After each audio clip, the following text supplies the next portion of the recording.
नमस्कार, मैं हूं आपके साथ कविता राणा।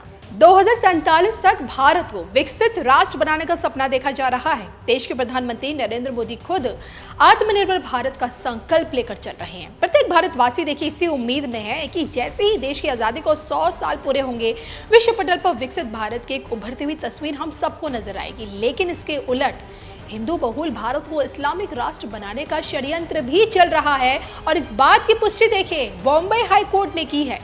क्या सच में भारत की तकदीर में इस्लामिक राष्ट्र लिखा है?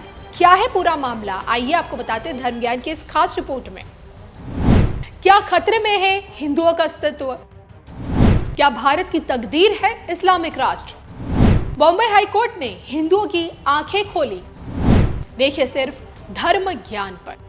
सनातन संस्कृति, सनातन परंपरा और सनातन विरासत प्राचीन भारत की एक असल पहचान रही है, जिसे बनाए रखने के लिए देखिए विश्व पटल पर पीएम मोदी की मंदिर नीति ने कमाल का काम किया है। गल्फ देशों से लेकर देखिए यूरोप तक हिंदू मंदिरों की नींव भव्यता के साथ रखी जा रही है।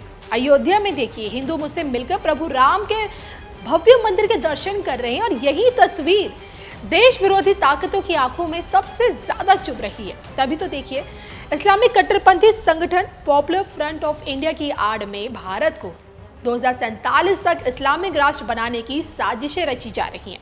क्या है पूरा मामला, ये समझने से पहले आप ये जान लें कि पॉपुलर फ्रंट ऑफ इंडिया यानी कि पीएफआई है क्या। देखिए ये वो संगठन है जिसका नाम दिल्ली के दंगे भड़काने में, शाहीन बाग के आंदोलन को फंडिंग करने में, केरल में राजनीतिक हत्याओं की योजना बनाने में और जबरन धर्म परिवर्तन में कई बार आ चुका है। साल 2006 में केरल में इसकी स्थापना हुई। पहले देखिए ये जो पूरा का पूरा जो संगठन था सिर्फ दक्षिण भारत की सीमा तक ही सीमित था, लेकिन पिछले कुछ समय में इसका विस्तार उत्तर भारत में हुआ और अब देखिए ये संगठन दिल्ली में भी आज उतना ही मजबूत है जितना ही केरल में है।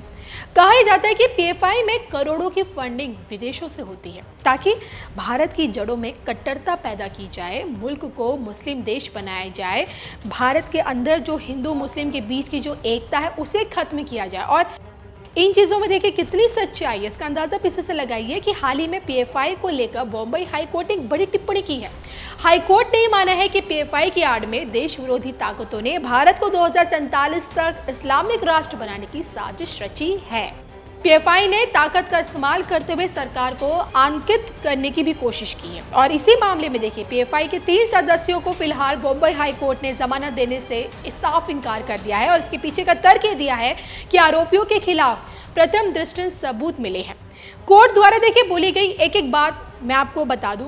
कोर्ट ने टिप्पणी करते हुए कहा है, आरोपी पीएफआई के सदस्य हैं और लगातार देश को तोड़ने की साजिशें रच रहे हैं। इस बात के सबूत मिल चुके हैं कि आरोपी व्यक्ति देश के खिलाफ नफरत फैलाने के साथ ही राष्ट्र विरोधी एजेंडे को आगे बढ़ाने में शामिल है।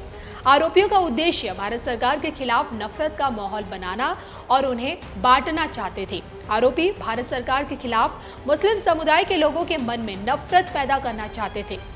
गौर करने वाली बात यह है देखिए 1947 में इस्लामिक कट्टरता के चलते भारत का विभाजन हुआ धर्म के आधार पर। आज भी देखिए दिलों में आज़ादी की खुशी से ज्यादा विभाजन का दर्द है और आंखों के सामने बंटवारे की वही दर्दनाक तस्वीरें जिंदा हैं।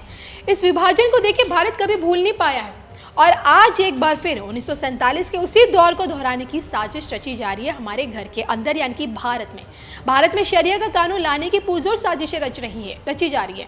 लेकिन क्या ऋषि मुनियों की जिस परंपरा से भारत आता है, भारत की जो धरती है, उसी धरती पर क्या ये नापाक साजिशें कामयाब हो सकती है? मुमकिन है ऐसा? कमेंट करके आज आप बताइएगा।